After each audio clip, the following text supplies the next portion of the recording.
सच है तो दिखेगा।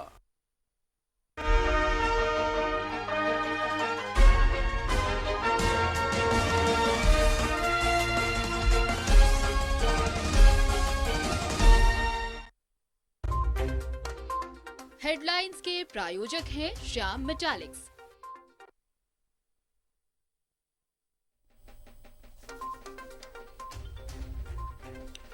उत्तराखंड तबाही में सैकड़ों लापता। झारखंड के सीएम हेमंत सोरेन ने भी ट्वीट कर जताया दुख। धनबाद दौरे पर आए के गोविंदाचार्य ने त्रासदी के लिए बाजारवाद को बताया जिम्मेदार।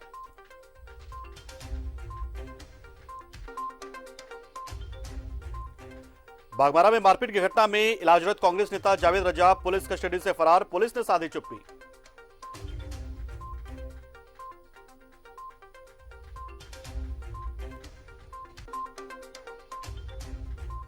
पूर्वांचल के सबसे बड़े सरकारी अस्पताल एसएनएमएमसीएच का हाल बेहाल। अधर में लटका ऑक्सीजन प्लांट का निर्माण कार्य।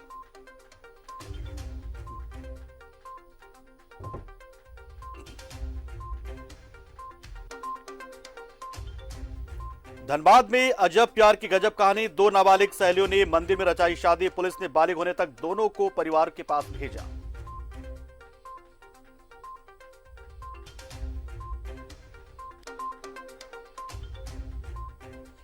और जिले के कोविड टीकाकरण ने पकड़ी रफ्तार। सदर अस्पताल में 300 से ज्यादा को दिया गया वैक्सीन का पहला डोज। एसएनएमएमसीएच में भी टीकाकरण तेज।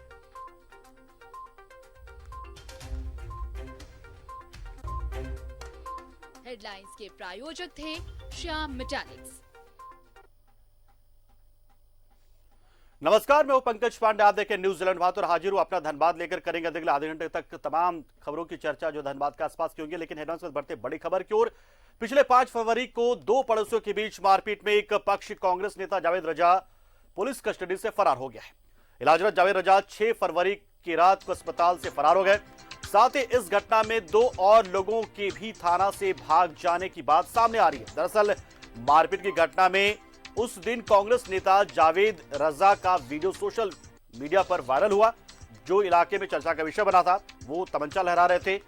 वहीं पुलिस कस्टडी से भाग जाने के मामले में पुलिस भी अब चुप्पी साध ली है। तो बड़ी और अहम खबर इस वक्त आ रही है धनबाद से, बागमारा से, जहां पर जावेद रजा जो कि कांग्रेस के नेता है वो फरार हो गए हैं। एक मामले में उन्हें पकड़ा गया था मारपीट के बाद।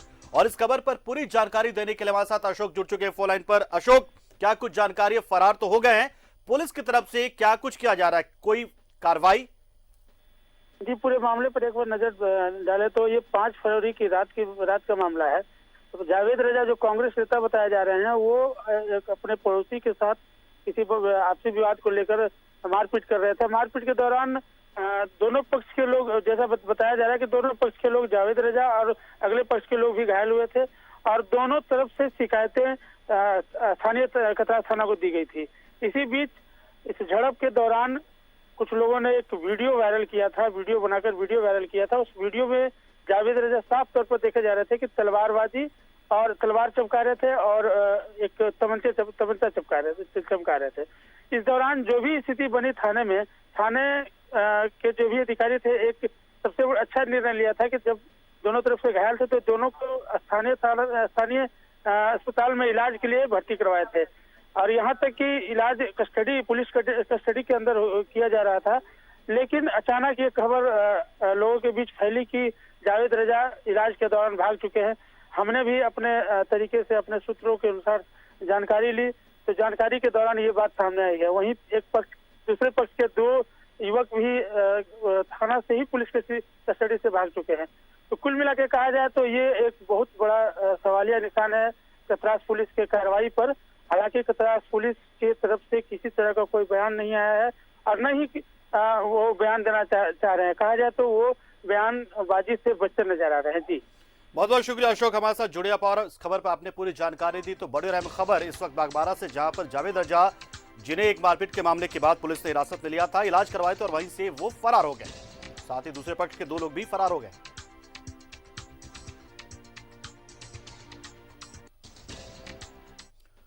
उत्तराखंड के चमोली जिले में ग्लेशियर फटने से आई आपदा का दुखद समाचार मिला। परमात्मा सभी को सुरक्षित रखे, यही कामना करता हूं। ये ट्वीट किया है मुख्यमंत्री हेमंत सोरेन ने और कहा है कि बहुत ही दुखद समाचार है और कोशिश की जा रही कि क्या उसमें बहुत सारे मजदूर जो हैं लापता, उनको खोजने का प्रयास चल रहा है, रेस्क्यू ऑपरेशन चल रहा है। आईटीबीपी और एसडीआरएफ की टीम लगातार वहां पर खोजबीन कर रही है। हालांकि अब अंधेरा होने के बाद से इस रेस्क्यू काम को थोड़ा सा रोक दिया गया है और दोबारा से रेस्क्यू ऑपरेशन शुरू होगा। लेकिन इस बीच मुख्यमंत्री की ओर से एक ट्वीट कर इस घटना पर दुख जताया गया है।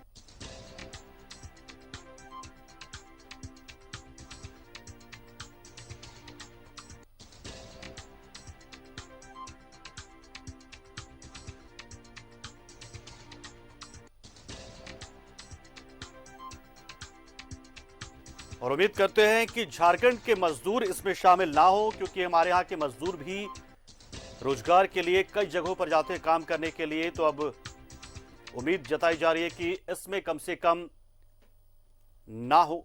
और आपको अब हम जानकारी देते हैं, तस्वीरें दिखा रहे हैं आपको हम। चमोली में जो ग्लेशियर फटा उसके बाद से भूधसान जो हुआ है, भूस्खलन जो हुआ है, उसकी तस्वीर देखी आपने। और अब बात कर रहे थे केन गोविंदाचार्य की, जिन्होंने इस पर प्रतिक्रिया दी है और कहा है कि ये बाजारवाद की वजह से हुआ। दरअसल शिक्षा विकास संगम के कार्यक्रम में शामिल होने के लिए आए हुए हैं केन गोविंदाचार्य, एक विचारक, एक चिंतक, और उन्होंने इस पर दुख जताया और कहा है कि बाजारवाद की वजह से ही प्रकृति अपना संतुलन खो रही है और इसी वजह से इस तरह की चीजें सामने आती हैं। एक उदाहरण है, हिमालय का खोखला हो जाना और जिलेटिन और डायनामाइट के आधार पर वहाँ पर काम होना, उससे तो पूरा हिमालय हिल जाता है। आपके भी जो हुआ है उसी बात का लक्षण है। पहले भी जोशीमठ बहुत अशांत क्षेत्र रहा है पर्यावरण भूस्खलन की दृष्टि से, अभी वही। इससे फिर असमय वर्षा, असमय बर्फबारी, कई चीज़ें, असंतुलन, जिसको आप जानते हैं ग्लोबल वार्मिंग कहते हैं, क्लाइमेट चेंज कहते हैं, सभी संकट वहाँ देखने में आ रहे हैं। एक जांच समिति बननी चाहिए। दूसरा, पूरे देश में मानव केंद्रित विकास या भौतिक विकास केवल नहीं, प्रकृति केंद्रित विकास, जमीन, जल, जंगल, जानवर के साथ जन का संतुलित जीवन अनुकूल। और बात करें धनबाद के कोरोना वैक्सीनेशन की। जिले के उपायुक्त समेत तमाम प्रशासनिक अधिकारियों के कोविड-19 प्रतिरोधी टीका का पहला डोज लेने के बाद इसका व्यापक असर सामने आया है। स्वास्थ्य कर्मियों में टीका लेने की बाढ़ सी आ गई है। वैक्सीनेशन लेने की सूची में जिनके भी नाम दर्ज हैं, वो तेजी से वैक्सीन लेने के लिए सेंटर पर पहुंच रहे हैं। सदर अस्पताल में 300 से ज्यादा लोगों ने टीका का पहला डोज ले लिया। वहीं एसएनएमएमसीएच यानी कि Shaheed Nirmal Mahto memorial college and hospital में भी टीकाकरण को लेकर जागरूकता बढ़ी है और इसमें तेजी देखी जा रही है। रिपोर्ट आपको दिखाते हैं। के दोनों बड़े सरकारी अस्पतालों में रिकॉर्ड तोड़ टीका लेने वालों में सरकारी स्कूल के शिक्षक, सहिया, निजी क्लिनिक के चिकित्सक, स्वास्थ्यकर्मी, बीडीओ कार्यालय एवं डीसी ऑफिस के कर्मचारी शामिल थे। सहियाओं ने बताया है कि टीका लेने से पूर्व मन में थोड़ी घबराहट जरूर थी, पर टीका लेने के बाद अब कोई सवाल नहीं है। इसके कोई साइड इफेक्ट सामने नहीं आए। इस मौके पर डॉक्टर राजकुमार सिंह ने कहा है कि राज्य सरकार द्वारा पर्याप्त संख्या में वैक्सीन उपलब्ध कराई गई है। जिला से जितने भी उच्च अधिकारी हैं और जितने डॉक्टर, सीनियर डॉक्टर्स हैं, उन्होंने लिया।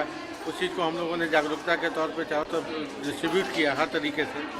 उसके बाद लोगों में धीरे धीरे जागरूकता आ रही है और जैसे जैसे जागरूकता आ रही है, भीड़ बढ़ती जा रही है।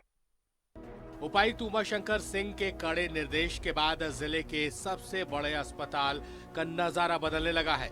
रविवार को भी कोरोना वैक्सीन लाभुकों को दिया गया। डीसी के निर्देश के बाद अब काफी संख्या में डॉक्टर और कर्मचारी वैक्सीन लेने लगे हैं। बता दें कि अस्पताल के कुछ डॉक्टरों ने वैक्सीन के खिलाफ लोगों में अफवाह फैलाई थी। महसूस अच्छा ही हो रहा है, इसमें तो कोई तो तकलीफ वाली बात है नहीं, अच्छा ही लगा है। और क्योंकि वैक्सीनेशन है तो सबको लेना ही है, तो हमारा भी फर्ज बनता है कि इसमें हम भी आगे आए। उसके लिए बहुत अच्छा लग रहा है। वैसा कोई दिक्कत नहीं रहा, जैसा अफवाह उड़ रहा है वैसा अफवाह कुछ भी नहीं है वैक्सीन से। लेकिन जितना भी हम लोग सही आए हैं, 280 सही आए हैं, हम लोग लेके आए हैं। वो सचिव है, हम अध्यक्ष है। बहरहाल सरकार और स्वास्थ्य विभाग का जो टारगेट धनबाद को मिला है, आज की भीड़ को देखते हुए लगता है कि धनबाद वैक्सीनेशन में सफल रहेगा। धनबाद से न्यूजीलैंड भारत के लिए कुंदन की रिपोर्ट। और कोयलांचल के सबसे बड़े सरकारी अस्पताल पीएमसीएच का नाम बदलकर एसएनएमएमसीएच यानी कि Shaheed Nirmal Mahto memorial college and hospital हो गया। लेकिन अफसोस की हालत नहीं बदले। यही वजह है कि अस्पताल में ऑक्सीजन प्लांट का निर्माण कार्य अधर में लटका हुआ है। आखिर क्यों ऐसा हुआ, रिपोर्ट आपको दिखाते हैं। यह है कोयलांचल का सबसे बड़ा सरकारी अस्पताल एसएनएमएमसीएच यानी Shaheed Nirmal Mahto memorial college and hospital. जितना बड़ा नाम है, लापरवाही भी उतनी ही बड़ी है। दरअसल इस अस्पताल में एक ऑक्सीजन चैम्बर का निर्माण हो रहा है। केंद्र और राज्य सरकार की विशेष योजना के तहत अब तक यहाँ ऑक्सीजन प्लांट बनकर तैयार हो जाना था, लेकिन लाल फीताशाही का ही नतीजा है कि अब तक इसकी नींव भी नहीं रखी जा सकी है। भवन निर्माण विभाग ठीकरा अस्पताल प्रबंधन पर फोड़ रहा है। सरकार चाहती है कि झारखंड में स्वास्थ्य, शिक्षा, रोजगार से लोगों को जोड़ा जाए, पर अफसरशाही इन विकास के रास्ते पर रोड़ा बन बैठी है। यह हम नहीं, खुद बिल्डिंग डिवीजन के इंजीनियर का कहना है। तो हम लोग को तो प्लेस देख के बनाना ना कि बिल्डिंग क्लैप्स नहीं करे, किसी तरह का कोई बात नहीं है, और ये एकदम जल्द में करवाना है। ऊपर से डायरेक्शन है सेक्रेटरी साहब का, हेल्थ सचिव का, तो इसी लेके हम लोग लगे हुए हैं, लेकिन कुछ फाइनल होता नहीं है। आए दिन प्लेस चेंज हो जा रहा है। कल उधर देखिए दागी हम लोग करवा दिए थे, गड्ढा खुदा रहा था, रोक दिया गया। अब फिर अवर दिया गया है आप लोग के सामने गैरेज के पीछे, और कहा जा रहा है कि जनरेटर रूम आगे गैरेज के आगे बनाइए। जहाँ ही दे रहे हैं हम लोग साइड प्लान बना के। वहीं इस पूरे मसले पर अस्पताल प्रबंधन खुद के बचाव में सफाई देने में जुटा है, क्योंकि योजना में हुई देरी का कोई माकूल जवाब है नहीं। लिहाजा अब आश्वासन देकर जिम्मेदारी से पल्ला झाड़ा जा रहा है। हालांकि अस्पताल प्रबंधन भी चाहता है कि जल्द से जल्द अस्पताल की सूरत और सीरत बदल जाए, क्योंकि हर रोज यहाँ अन्य जिलों से भी सीरियस मरीज पहुँचते हैं और उन्हें सही इलाज नहीं मिल पाता। सिलेक्शन हो गया है। हमारा 2 प्लांट यहाँ पर बनेगा, एक सेंट्रल गवर्नमेंट के तरफ से और एक हमारा जो बिल्डिंग में जो गैस पाइपलाइन लगा रहा है उस एजेंसी के द्वारा जो है उसका एक अलग मैनिफोल्ड प्लांट लगेगा। तब ये था कि दोनों का सामंजस्य एक साथ इस तरह से होना चाहिए कि पीएसए प्लांट से जो ऑक्सीजन जनरेट करेगा वो हमारा मैनिफोल्ड के माध्यम से हमारे हॉस्पिटल में जाएगा। बहरहाल वजह चाहे जो भी रही हो, लापरवाही चाहे जिसकी भी हो, पर सच तो ये है कि इस अस्पताल में महत्वाकांक्षी योजना को अब ग्रहण लगता दिख रहा है। देखना है कि इसे कब और कैसे पूरा किया जाएगा। न्यूज़ 11 भारत के लिए धनबाद से कुंदन सिंह की रिपोर्ट। तो जरिया थाना क्षेत्र में एक तेज रफ्तार ट्रक ने बाइक को पीछे से टक्कर मार दी। टक्कर इतनी जोरदार थी कि पति और बच्ची दूर जा गिरे, जबकि महिला गंभीर रूप से जख्मी हो गई। राहगीरों की सूचना पर पहुंची पुलिस ने घायलों को इलाज के लिए अस्पताल में भर्ती करवाया।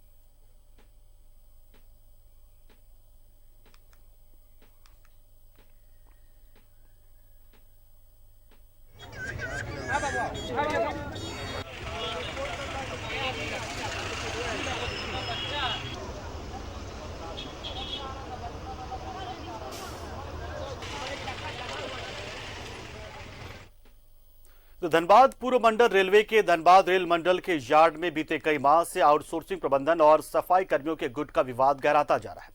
इस गुटबाजी में सफाई का काम देखने वाली पटना की उर्मिला इंटरप्राइजेज लिमिटेड और सफाई कर्मियों के गुट का विवाद अब हिंसक मोड़ पर पहुंच चुका है। दोनों गुटों ने एक दूसरे पर काम से रोकने और जान से मारने की धमकी देने का आरोप लगाया है। इस मसले को लेकर आउटसोर्सिंग प्रबंधन का कहना है कि अगर उन्हें सुरक्षा मुहैया नहीं कराई जाती है तो वे रेलवे यार्ड की बोगियों की सफाई का काम नहीं कर पाएंगे। उन्होंने रेलवे प्रशासन, आरपीएफ और स्थानीय प्रशासन को पत्र के माध्यम से सूचित करने की बात की और कहा है कि हमें सुरक्षा मुहैया कराया जाए, क्योंकि हमें दिक्कतें आ रही काम करने में। सर घर जाके बोला ना कि काम मत करो तुम लोग, जे हम लोग बैठे हुए हैं काम कर रही है, तुम लोग मामा हो गई है, मारेंगे। रास्ता में बोल रहा था कि रास्ता में छेकेंगे। हाँ, कल बोल रहा था कि जे फोन लगाया, बोला कि ठीक है, जे हम जाके हम उसको बताएंगे, हम छेकेंगे, मारेंगे। पूरा एकदम बोल रहा है ऐसे ही कि हम लोग अथी कर रहे हैं पैसे बढ़ाने के लिए, लोग बोल रहा है काम करने के लिए। मामा हो गई है, टेम्पो पर बल जाएंगे, बैक मोड़ में छेकेंगे। 2-3 गो आदमी मर्दाना था, बोला कि कहाँ जा रहा, बोले काम करने जा रहे। कहाँ जा रहा तुम काम करने, तुम नहीं जाओ ऐसे। कल की घटना है कि रात में कुछ कर्मचारियों के साथ अज्ञात व्यक्ति के द्वारा मारपीट किया गया है, जैसा मुझे सूचना प्राप्त हुआ। इससे तो यह साफ साबित होता है कि अगर लोकल स्तर का लोकल लेबर है, लोकल ही है, वो असुरक्षित है, तो हम तो बिहार से, पटना से आकर के यहाँ काम कर रहे हैं। मेरे सफाई कर्मियों का भी सुरक्षा का ख्याल रखा जाए, साथ साथ हम लोगों का भी सुरक्षा का ख्याल रखा जाए। हमको घर चढ़ के गाड़ी घूमता करते जाता है, गाड़ी देता है मंजू देवी। क्या बोलता है? कहता कि क्या है, हम पैसा बढ़ाने के लिए। बागबारा के श्यामडी कोलडम कॉलोनी के नजदीक आप नेता दीप नारायण सिंह के वाहन पर हमला कर दिया गया और इस मामले में प्रेस कॉन्फ्रेंस कर कतरास पुलिस की जांच पर सवाल उन्होंने उठाया है और आरोप लगाया कि ये सब उनकी हत्या की सुनियोजित साजिश थी।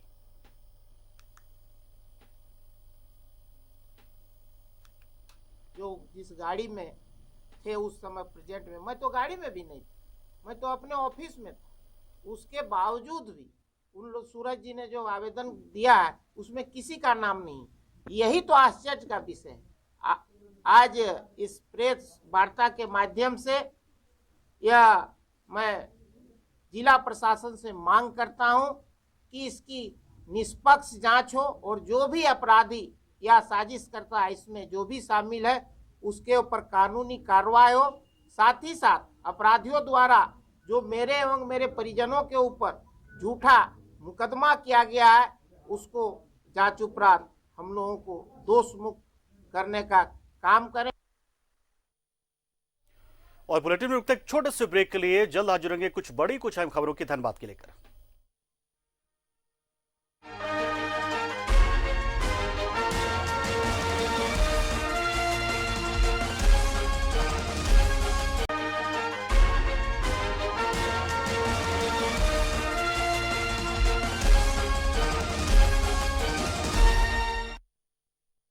ब्रेक के बाद आपका एक बार फिर स्वागत। आप देख रहे हैं न्यूज़ 11 भारत पर अपना धनबाद। स्मार्ट ग्रुप की ओर से धनबाद के गोविंदपुर बरवा नेशनल हाईवे पर अपने महत्वाकांक्षी प्रोजेक्ट केप टाउनशिप की लॉन्चिंग की गई। जमशेदपुर की कंपनी स्मार्ट ग्रुप एक प्रतिष्ठित रियल एस्टेट कंपनी है जिसने धनबाद की जनता को सस्ते दर पर जमीन, डुप्लेक्स और सिंप्लेक्स देने के अपने अनोखे अंदाज में लॉन्चिंग की है। इस मौके पर मात्र 351 रुपए प्रति स्क्वायर फीट पर जमीन तो है तो 14 लाख में सिंप्लेक्स और 24 लाख में डुप्लेक्स ग्राहकों को दिया जाएगा। स्मार्ट ग्रुप के प्रबंध निदेशक दीपक कुमार चौधरी ने बताया कि कंपनी धनबाद की जनता के लिए सबसे सस्ते दर पर मकान उपलब्ध कराने की गारंटी देती है। यदि जिले की जनता का सहयोग रहा तो कंपनी आगे कई और बेहतरीन प्रोजेक्ट लाने का प्रयास करेगी। लॉन्चिंग के दौरान 5 ग्राहकों ने सिंप्लेक्स और करीब 100 ग्राहकों ने जमीन बुक करवाया। तो और सीनियर्स हैं जिन्हें मैं जानना चाहूंगी सर, आप 351 रुपये ये आज का रेट है हमारा प्लस डेवलपमेंट चार्ज, जहां लोग हर कोई अपना सपना पूरा कर सकते हैं, हर कोई अपना घर बना के रह सकते हैं। अगर किसी के पास पैसा नहीं है तो वो आधे पैसे दे के भी रजिस्ट्री ले सकते हैं और आधे पैसे किस्तों में दे सकते हैं।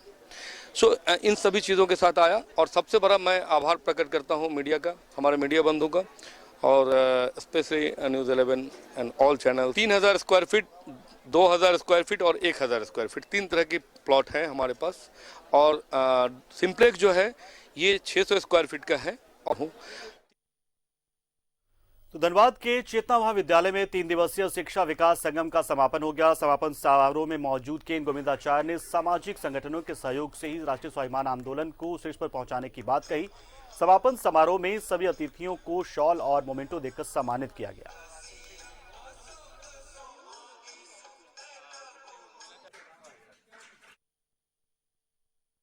बागमारा के कतरासगढ़ राजगंज रोड स्थित श्री स्थानक वासी जैन संघ जैन मंदिर का नवीनीकरण के मौके पर उपस्थित मुख्य अतिथि जैन गुरु पूज्य गुरुदेव श्री धीरज मुनि महाराज साहेब जी का अनुयायियों ने भव्य स्वागत किया। इस मौके पर राजस्थानी समाज भवन में एक रंगारंग कार्यक्रम का आयोजन किया गया।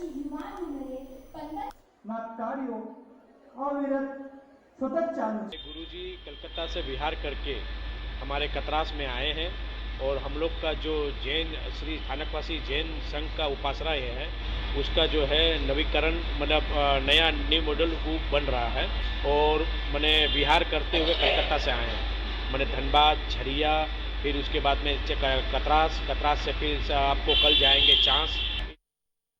उधर बागमारा के कतरास लेहौरी स्थान में जनता मजदूर संघ बच्चा गुट मजदूर यूनियन सुभाष राय के नेतृत्व में वनभोज सम्मेलन समारोह का आयोजन किया गया। समारोह में बतौर मुख्य अतिथि संघ में संयुक्त महामंत्री अभिषेक सिंह ने शिरकत की।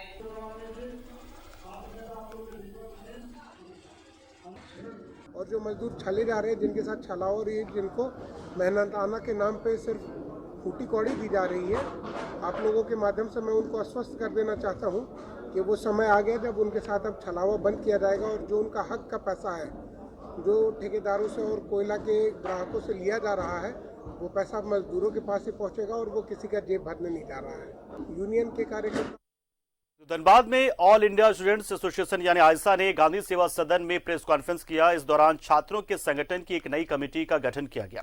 इस कमेटी का मकसद छात्रों से जुड़ी समस्याओं को उठाना और उनका निष्पादन करवाना रहेगा।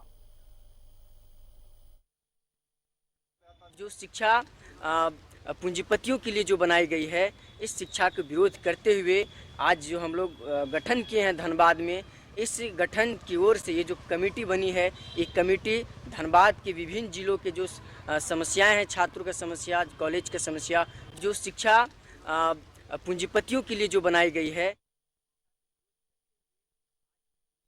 तो चंदवा के टंडवा अमरपाली कोल परियोजना क्षेत्र के प्रभावित गांव में प्रदूषण का कहर जारी है। माइन से कोयला निकालने के लिए हुए ब्लास्टिंग से प्रभावित गांव कुमटांग और बनवा टोंगरी में कई घरों में दरारें आ गई, जबकि ब्लास्टिंग के सुरक्षा मानक नियमों से सीसीए खुलेआम खिलवाड़ कर रहा है।